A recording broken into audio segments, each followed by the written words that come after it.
રગા ખૂંટના હાથમાં હોય.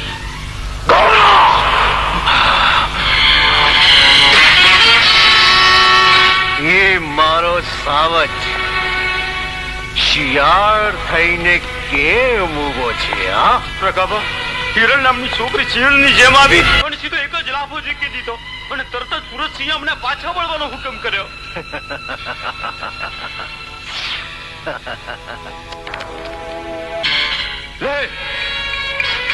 તારા કરતા તેજ ઘોડી નીકળી, પણ રગ્ગા ખૂટ ને તો આવી ઘોડી પલટવાનો જબરો શોખ છે. એટલે ઉપાડી લેવી હતી ને.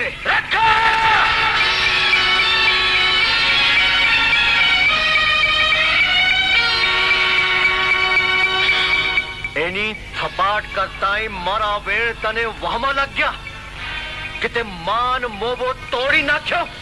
એ સગી તારી કોણ હતી? તારી બેન હતી.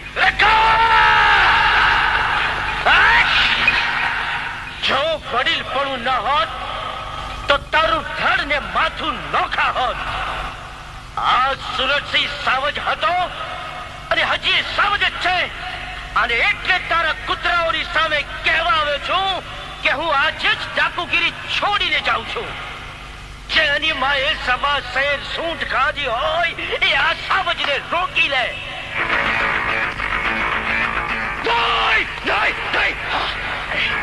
પ્રકાબા, આમ એક પછી એક બધાને જવા દેશો તો કાલ સવારે તમે ને હું બે એકલા રહેશું.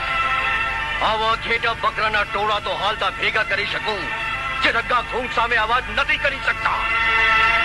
મારે તો સુરત જેવા કેસરી વનરાજની જરૂર છે, જે એક જ મરદ મારો વાંચો સંભાળી શકે એમ છે. અને એટલે જાણી જોઈને મેં એનો જીવતો જવા દીધો, કારણ કે ગામમાં સૂરજને કોઈ નહીં સંગરી શકે. પછી માં ભેગો પાછો આવી જીવનભર અહીં ચૂપચાપ પડ્યો રહે છે.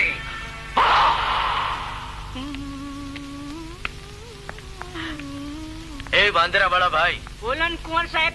તું મંગળ મામાનો દીકરો પ્રતાપ જ ને? હા, ઈ અમંગળ બાપનો પ્રતાપ. હું તને નથી કહેતો, હું આ વાંદરાને કહું છું. હા, લે લે લે લે, તું તો ઢાઢા જેવડો થઈ ગયો. તમારું કરો ને, ગામની પંચાયત કરવા કરતા. ધીરો પડ બાપલા, ધીરો પડ. આ તો ઘણા વર્ષો પછી ગામમાં આવ્યો ને, એટલે ગામની થોડી પૂછપરછ કરવી હતી. આચા પૂછો ને. હિરલ નામની છોડી મારી હારે ભણતી હતી, એ તને ખબર છે? હા ભાઈ, હા. ઓલા બહાદુરસિંહ ની છોડી હિરકી ને. હા, એ હવે મોટી થઈ ગઈ હશે ને? એના પગ તો થાંભલા જેવડા થઈ ગયા છે. વાંપ વાંપ જેવા તો હાથ થઈ ગયા છે. આંખ્યું, હાય ને આંખ્યું તો લાડવાની ફાડ્યું જેવડી છે. અને નાક તો ગાજર જેવડું છે. અને મોઢું મોટું. આ ખડમાકડો શું મોટી મોટી વાતો કરે દીકરા? બાપુ, ધનગડી ધનબાગ આજે મને દીકરો કીધો. બાપુ, આજે આવું અમંગળ કાં બોલ્યા? અરે, હું તો મારા ભાણાને દીકરો કેતો તો. તું તો વાંદરાનો ભાઈ છો. ભાણા, આ 14સીઓ હું કેતો તો. બાપ એવા બેટા ને વડ એવા ટેટા. બાપા કુવામાં હોય ને એવું વાડામાં આવે. હું નતો આવ્યો, આ તો તમારા ભાણા ભાઈએ મને બોલાવ્યો અને મને પૂછતા હતા કે હિરલ કેવી છે, કેવી દેખાય છે. આ કે નવરું છે કોણ? દીકરી હિરલ. હા બાપુ. તારે જવું નથી બેટા? મંદિરે થી આવીને જમીશ બાપુ. ભલે, પણ વેળાસર આવી જજો. હા બાપુ. તારા તોફાનો હજી ગયા નથી. કાલ ડાકુને લાફો માર્યો તો વળી આજ બીજે ક્યાં પાછી બાસતી નહીં. હો, બહાદુર બાપની બહાદુર દીકરી છું બાપુ. હા. એ ડાકુ ને ખબર પડે કે મેં કઈ બંગડીઓ નથી પહેરી. તો પછી આ શું છે? ચાલ ચાલ.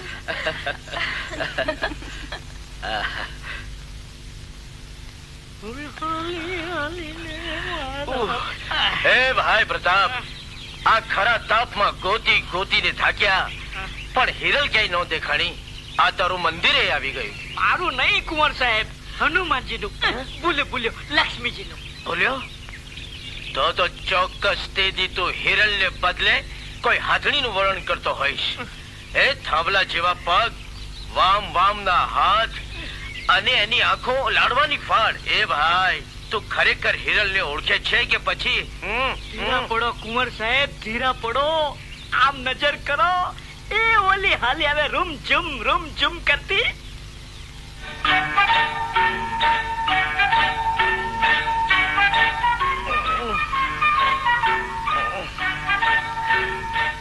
પ્રતાપ, તું દરેક વખતે કંઈક ને કંઈક ભૂલી જાય છે. હવે તેની લાંબી લચક વાત કરવાને બદલે સીધે સીધું કહી દીધું હોત કે એ દીઠે કાળી ભાદરવાની ભેંસ જેવી છે તો આયા સુધી ટાંટ્યા નો દોડત. હાલો ડેલે હાથ દીન પાછા. કાળી ભાદરવાની ભેંસ?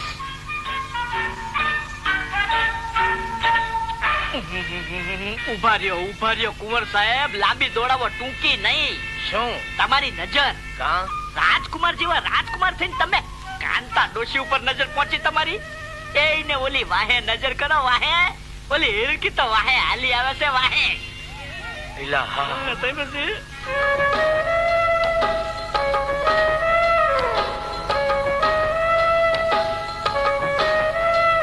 એ ભાઈ હવે ઉભા રહીને જોયા જ કરવું છે કે પછી આગળ વધવું છે? હા હાલો.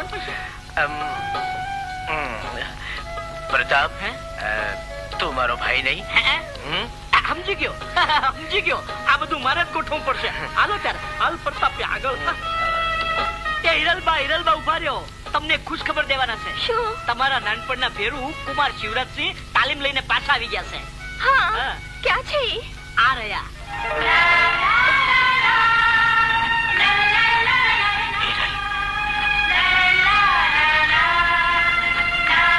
શિવરાજસિંહ, હિરલબા, હાલો. હું મંદિરે જઈને આવું હો. ચાલો.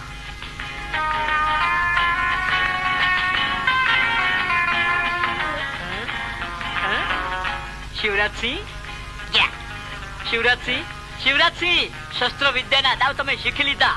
હવે દલડાના દાવ મારી પાસેથી શીખો. હા જુઓ, આ દાગીના રાખો તમારી પાસે. હિરલબા જયારે દર્શન કરીને પાછા આવે ને ત્યારે ભેટ રૂપે એમને આપજો, સમજ્યા?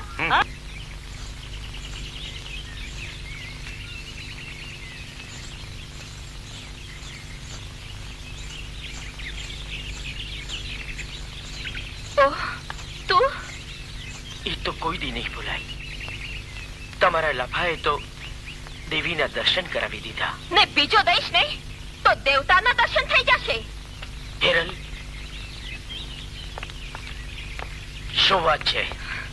આને હું દેવી દેખાઉં છું. ઓહ, તમારો ભગત લાગે છે. ભગત નહીં, અરે આ તો ડાકુ છે, ડાકુ. ડાકુ?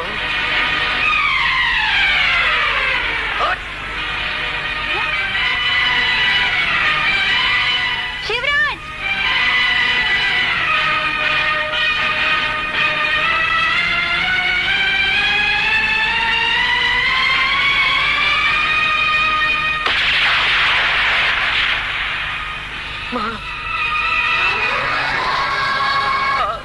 ક્યાં હતો તું? ક્યાં હતો મારા દીકરા?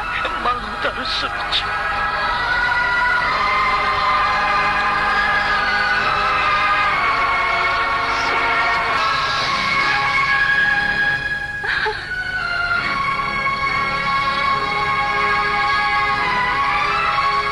શિવરાજસિંહ, સૌરાજ, મને માફ કરજે મારા ભેરો.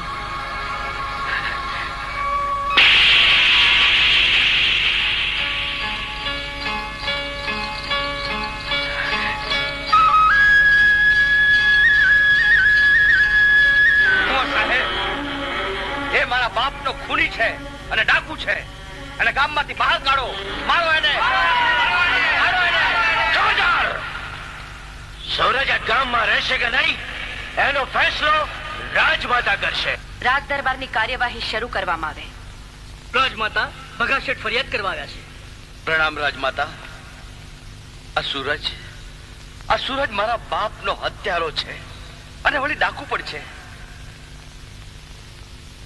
ડાકુઓ ક્યારેય સુધરતા નથી રાજમાતા. અને મને તો શંકા છે કે આ માણસ આપણા ગામની અંદર રગાની જાસૂસી કરી રહ્યો છે.